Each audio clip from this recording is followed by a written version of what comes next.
Hello and welcome to this nighttime. It's night here still. Dawn has not arrived. Maybe in a week, dawn will start coming in around this time of the morning because it does get longer. If you're in Rhode Island, yeah, it's probably definitely daylight already. All right, but anyway, if you're in California, you're probably still asleep. Anyhow, here we are, and I have another Winn-Dixie tequila challenge. Winn-Dixie established in 1955 with the merger of Winn and Dixie grocery stores. Imported premium tequila from NOM 1143. That's Gonzales and Gonzales in Mexico. Of course, tequila must be produced in Mexico, just like cognac must come from France and bourbon must come from the United States. All right. I remember this going back to as a child. Not that I drank tequila as a child or any alcohol, but you just remember people would get Winn-Dixie brand liquor for like family gathering or something like that, something cheap to get. Alex says, good morning, clinking the mugs, clapping hands, peace. Peace to you, Alex, good morning. And so this could have been on the market since 1955 because private label brands are an old thing. All right. Now, since Aldi bought Winn-Dixie in this year, this is the last day of 2024, maybe things are going to change and this will disappear. Maybe Winn-Dixie will disappear. They claim they're not going to get rid of Winn-Dixie. That's what Aldi says. They're going to keep what they call a meaningful number of Winn-Dixie and Harvey stores. That's the two brands that they bought when they bought Southeastern Grocers. Now, what that means, we don't know, but we'll find out. But anyway, here's Tijuana tequila, also from 1143. Try to make it Aztec looking, you see. Tijuana, a city in Mexico. All right, silver tequila, a distillate from the agave plant, Blue Weber agave, by the way, a variety of the maguey. Tequila must only use one type of agave, Blue Weber agave. Why they have that rule, I don't know. Probably something to do with protecting that particular type of farmer, the ones that grow the Blue Weber agave. Usually those regulations have something to do with that more than safety or protecting the consumer, that kind of silliness. But regardless, that is the law of Mexico. Tequila is a type of mezcal. It's the type of mezcal that uses the Tequila or Blue Weber agave plant. This is a liter bottle, and I found this at Savannah Discount, and it was $6.99, I believe. Yeah, I found the El Toro, or it could have been reversed. Maybe I found this one at Discount Depot for $8.99, and I found the El Toro liters for $6.99. Either or, that's how it worked out. I got two of the bottles, silver and gold, at Discount Depot, and then I went to Savannah Discount and said, let me see what they have over there. And sure enough, they had El Toro or this. Like I said, I can't remember which order it was in, for $6.99. So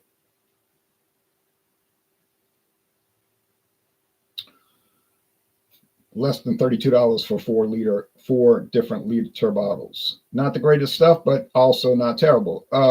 These are mixed toe tequilas, meaning that they use filler in them. They don't claim to be 100% agave. By law in Mexico, a tequila can have up to 49% filler liquor. Now, what filler are they using? Well, you say, well, they could use bourbon. They could, except there'd be one little problem. And it would be a big problem, actually. It would not have the aroma and flavor generally associated with tequila. And that's the law of Mexico. It's got to taste, smell, and taste like tequila. Just like Canadian whiskey. Yeah, you can use all kind of flavoring in it. And they don't even specify what the flavoring has to be. But qualifying statement, must have the aroma and flavor generally associated with Canadian whiskey. Same thing for American whiskey. So that's the story on that.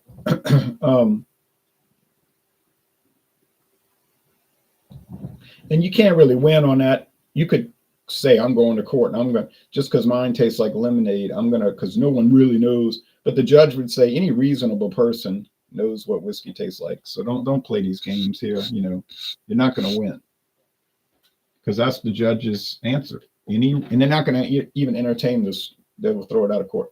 Any reasonable person is going to know what tequila tastes like and smells like. I'm gonna go rinse this off. It's a little dusty, and I keep my stuff dusted, but boy.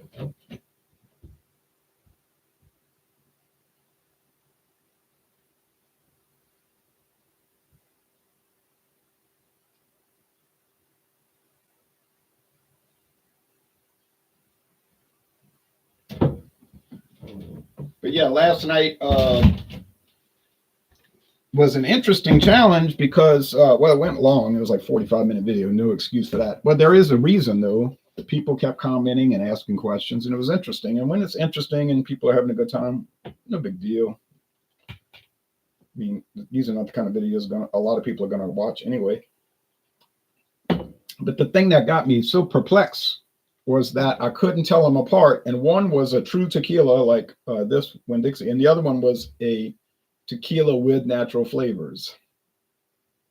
But it didn't seem to make a difference, good or bad. It just seemed to taste the same. So I still, like I told y'all for about 2-3 years, and I still don't understand the logic, you know, the reasoning why they're doing that, adding the natural flavors to the bourbon and the tequila and this and that. Obviously, there is a reason, and the company must think it helps the product. You wouldn't think they would add it to make the product worse. So it still kind of baffles me. But anyway, it is the reality with some of them. If you see a bottle that says Tijuana Silver, that's a clue right there that it's going to have flavoring. Doesn't say Tijuana Tequila, it says Tijuana Silver. And then look down below, tequila with natural flavors. Oh, you got a different. And they'll run these concurrently. Don't know why either.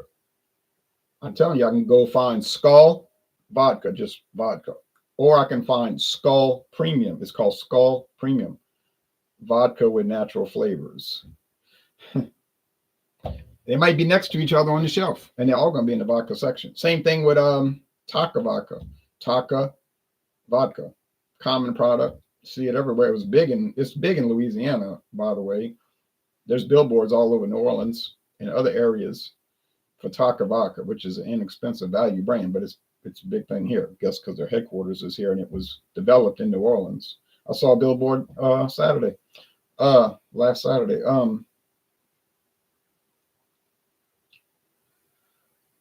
Usually on a major highway, naturally. But you can find Taka 80, got a slightly different label. And at first I said, oh, they changed the label.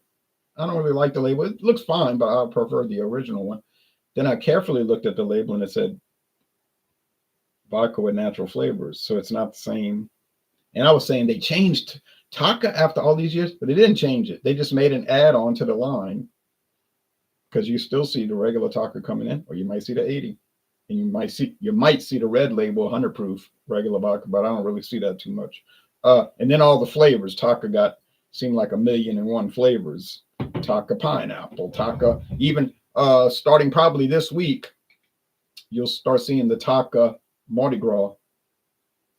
No, they call it Taka King Cake flavored vodka, which you probably only see around New Orleans. I doubt, but you might see it in Mobile, Alabama, I think, and I don't know if they do King Cake there. They probably do because they celebrate Carnival, Mardi Gras. But yeah, it's a strange thing. Wait, that's enough. Poured too much last night, but you see these built-in pourers. It makes it to where the air doesn't go glug glug glug, and you end up pouring more than you want to. Just pour so fast. Whereas these, they don't have that pour, so it makes that air, whatever that's called, the air is displacing the liquid in it. Call it a chug-a-lug or whatever, and it doesn't pour as even flow. Okay, but anyhow, Not only does the United States Trademark Office tell you when this was introduced, it tells you exactly when it was introduced. It says the trademark was first used December 6, 1966. That's what it says, December 6, 1966. And they always show who owned it over the years. And it was always the same owner, Sazerac. Then they re-registered, and then it shows you like when they renewed the trademark, didn't let it expire. It's got like four different, the initial, and then the third, second, the third, and the fourth time they renewed the trademark. So they keep it going. I think they just renewed it recently. Do I see Tijuana in stores around here? No, I don't. I saw it on the West Bank. I might have seen it once or twice east of the Mississippi River, but I can't recall it. This camera is so finicky, but it's a Logitech. They're known for that. It's more than likely that you're going to see it at a bar, a restaurant, bar and grill, something like that. Lounge, whatever you want to call it, a pub. If it's an Irish or English style place, they'll call it a pub around here, and it'll have a name like O'Flaherty's and Flannery's and the old Bulldog English pub. You know what I mean? No, I mean it'll be like that. But you might see that under the bar for well drinks. You just say, "Oh, I want a margarita." Oh, sure, they'll make you one. You'll pay a lot. You'll pay far too much. It wouldn't cost them a lot because they're going to use the cheapest tequila they get their hands on, and it's going to be that. A lot of the Mexican restaurants, I noticed they're starting to use Concierge, which is some California company.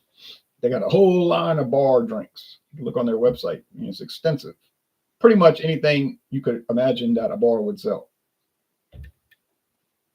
And every single one of those I looked at was something with natural flavors. So that's probably really cheap, and they're trying to mask any kind of harsh or nastiness. They got blended whiskey, American whiskey with natural flavors, gin with natural flavors. The bar doesn't care. They're just masking it with whatever mixed drink stuff they're putting in it. And the people will happily pay $8, $9 for this. It's funny, really.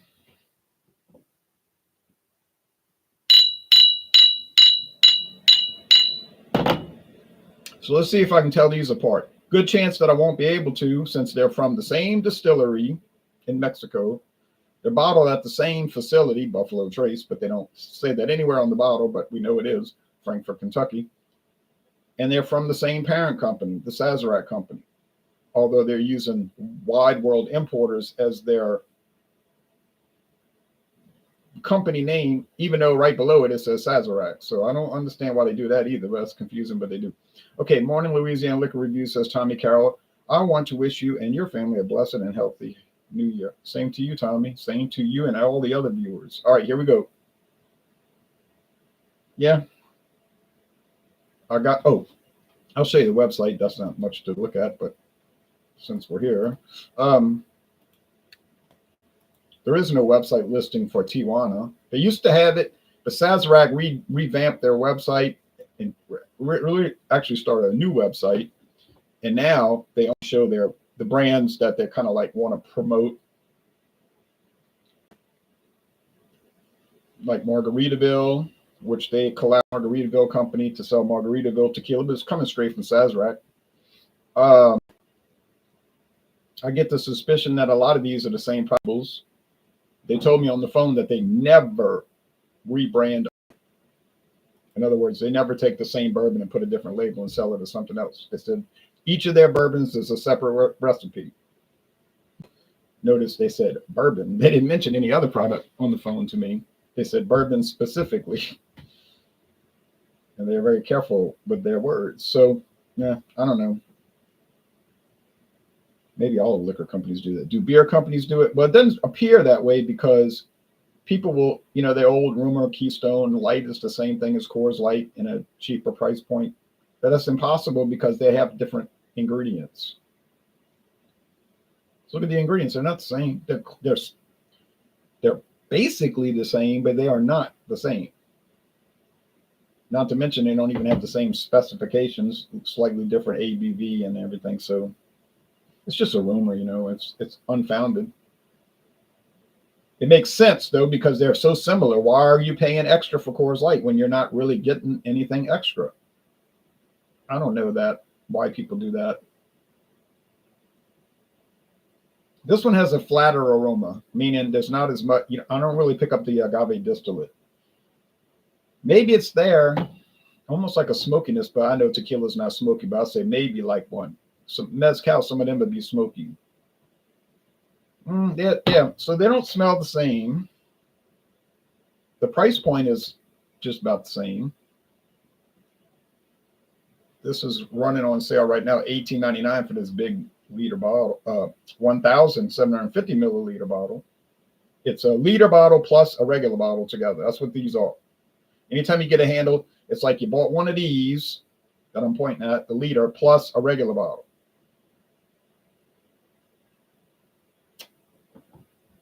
So you're either getting an extra 750 milliliters or an extra 1,000 milliliters, depending on how you look at it, where you started from. Okay. Do they sell Tijuana in the handle? They might. Never seen it in the handle. Never seen it in the 750. But then, like I said, I don't really ever see it, except at sometimes at different restaurants. Doesn't have to be a Mexican restaurant, because all restaurants sell tequila liquor. You look and you see, oh, okay. You look over the counter while you're waiting for your food. Oh, yeah. All right, Tijuana.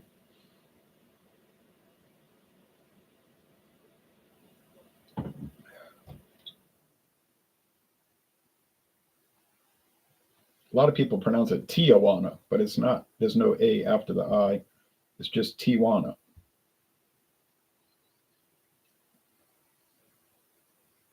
Yeah, it's pretty bland. It's basic. And yeah, you might say, what do you expect? Look what you paid. Yeah, right. It's exactly what I expect. I can't sit here and claim it's bad. Doesn't taste bad. Just doesn't taste like much of anything.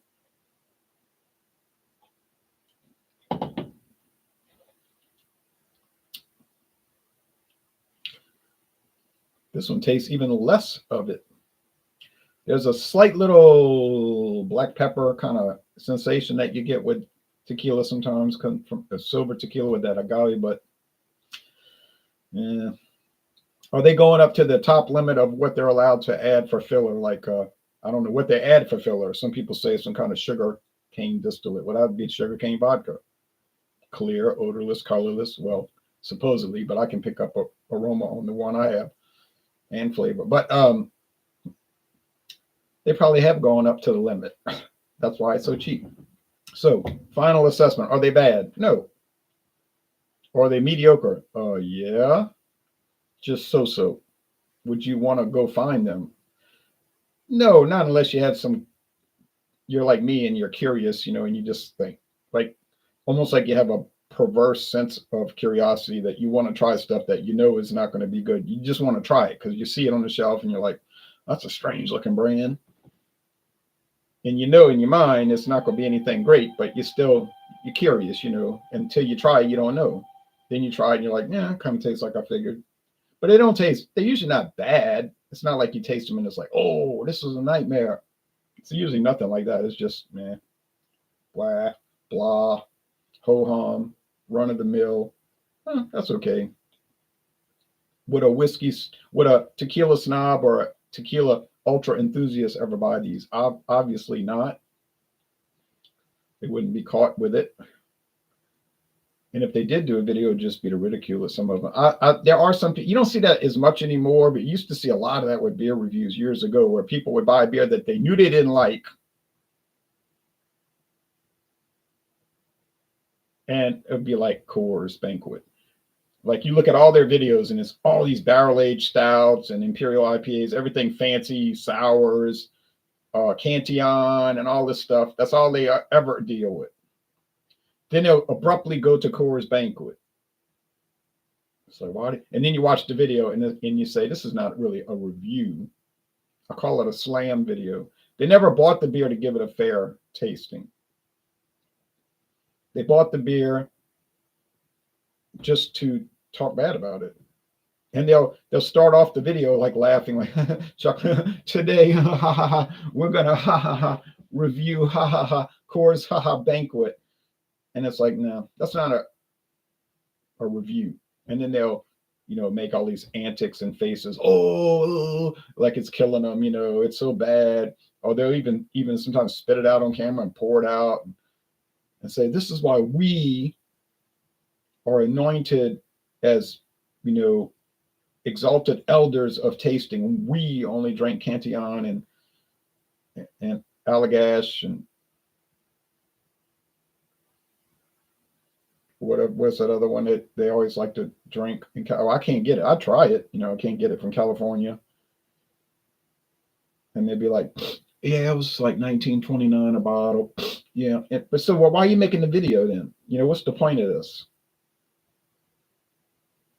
So no. And they would never do these unless it would be for the same purpose, which is not really a good video at all. All right. I'm not going to name any names, but some of y'all know what I'm talking about. All right.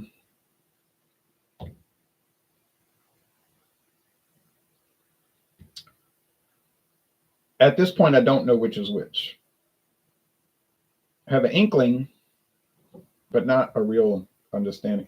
Louisiana Liquor Reviews, will the beer you're trying to remember be Pliny the Elder? No, but that's a good example because that's a great beer from California. And that would be another one that they would drink, only drink that. I'm thinking of the one Parabola. Can't think of the parent company. You know what I'm talking about, Firestone Walker. That's it. Isn't that it? Firestone Walker. You could come at me and say, why you don't drink their beers? You ought to review that. Well, I can't get them, I never seen their beers in any store anywhere around here. Obviously, I'd buy them. I'd have to pay a lot, but I'd still buy them. I bought Goose Island Bourbon County Brand Stout. I'm not really loving to pay $11.99 for a single bottle of beer, but I did. And actually, I paid $13.99 for the first bottle. I didn't realize my local store was going to come in here with $11.99 bottles. That's really the price people were paying 5 years ago, before the JB inflation. So I was like, whoa-wee. So if they're selling it for $11.99, that means they got it for a lot cheaper, or a little bit cheaper. So then you go to the other stores that's got it for $14.99. That's a big markup. They just hitting you up, But I do pay for those expensive beers. Now the brewery, we used to get their beers, and they were always sky high. Brewery, Bruery. But to me, they were like, they were good, and they were. You say, oh, they make amazing sours. I guess that's true. But sours don't amaze me. They always disappoint me because they're never really that sour. They're mostly just tart. And I'm not really dying to drink a beer that tastes like sweet tarts, to tell you the truth. Now, I know that sounds bad. And you say, you just don't get the style. I guess I don't. I've certainly had a lot of them. I know what a sweet tart tastes like, and I know what those beers taste like. I just don't, I'm not getting the interest. My father likes to watch Westerns. He must have watched every Western movie ever made. And he's so into it. He knows all the actors. He's like, oh, yeah, that woman? Her son killed her, and all these crazy stories. That actress and all. But I'm like sitting there just staring at the TV like, why do you watch this? They're not any good to me. I don't say it to him. I'm just thinking, I'm not into. I have told him I'm not interested in Westerns. I'm not interested in movies, period. But definitely not those. But I'm not against it. I'm just not interested in it.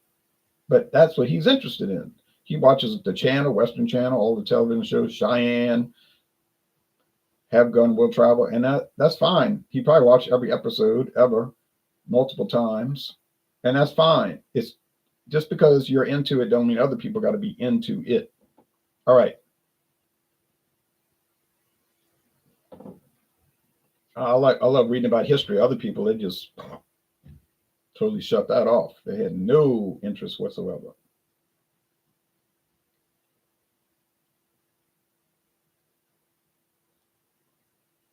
One of the main things I wanted to do in Hawaii was go to the state capitol building, which was very interesting. Most people probably think you're crazy. You know, there's the beach and all this, and you want to go look at a government building opened in 1969 and walk around, look at the chambers, Senate, and House of Representatives, which I did want to look at, but it was locked.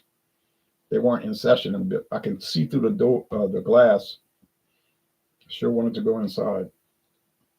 But I get it. I understand. You know, you say, nobody wants to see that. Some people do, me, but not too many. I went to the Bahamas and took a tour of the police station, the Bahamian Royal Police. The lady I just wanted a brochure, like, and then the lady said, she was like a sergeant or whatever. She said, "Would you like to take a tour?" I said, "Yeah." She showed me all around, talked about the history of the Bahamian police, gave me all kind of information. And I thought, how many tourists go to the Bahamas and do this? Probably me only in history of the Bahamas. All right. And she even gave me a book. She said, "Here's a book. It's called The History of the Bahamian Royal Police." And I read it. Came home and read it. It was interesting. Cheers, Buko, says Drewski Brewski. Cheers back to you. All right, now, getting to the point.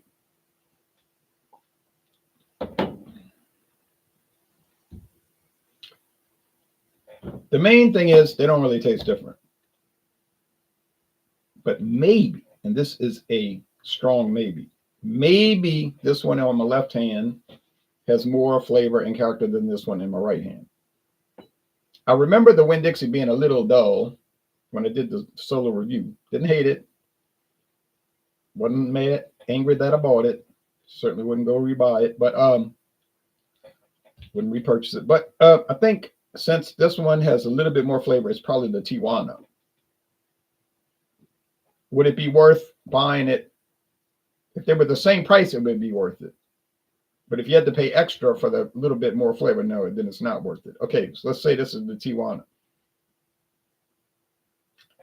It is.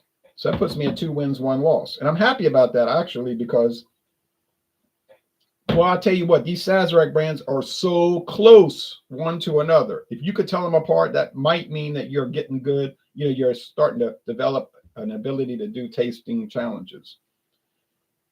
And it's not just their tequila, man. It's their bourbon is the same type of thing. Now, they sell bourbon that's low end, $8.99 a bottle. Or it used to be one of them I'm thinking of. The price went up $1. It used to be $8.99 a bottle. They've got some that are $400 a bottle. You got to get your name on the list, and then they'll call your house, call your cell phone. "We have your bourbon here."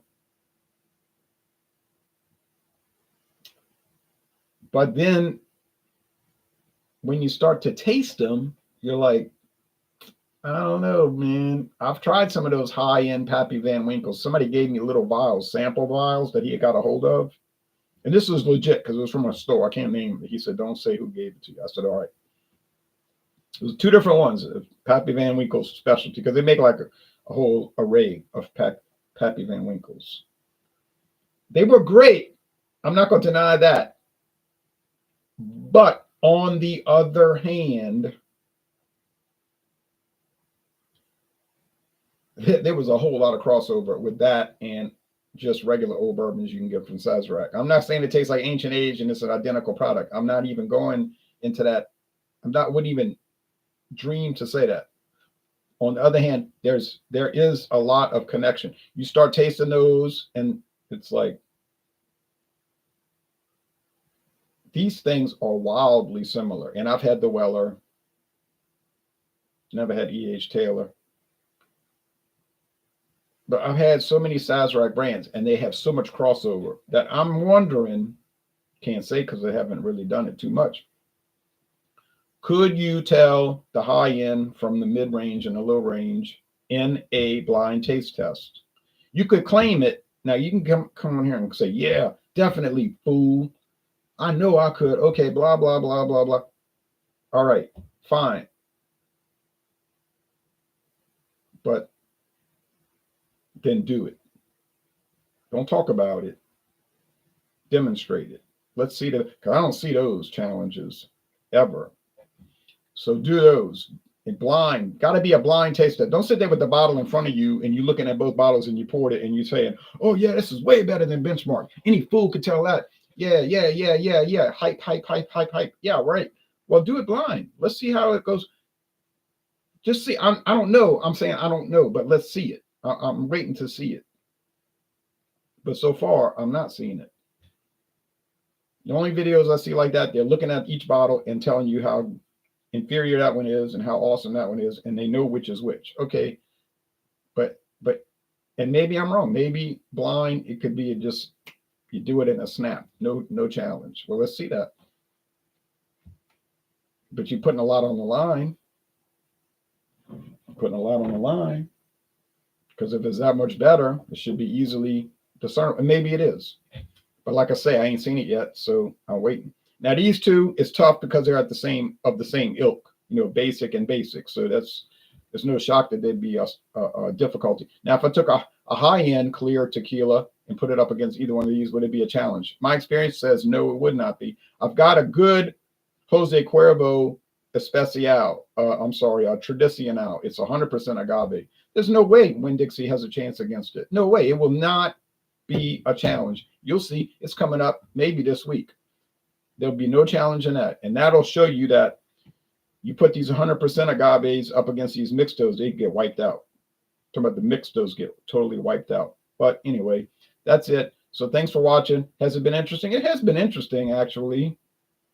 Would I recommend these two products? I would recommend them within reason, that they're inexpensive and you're not expecting much. Yeah, fine. If you got a utilitarian usage for them, fine.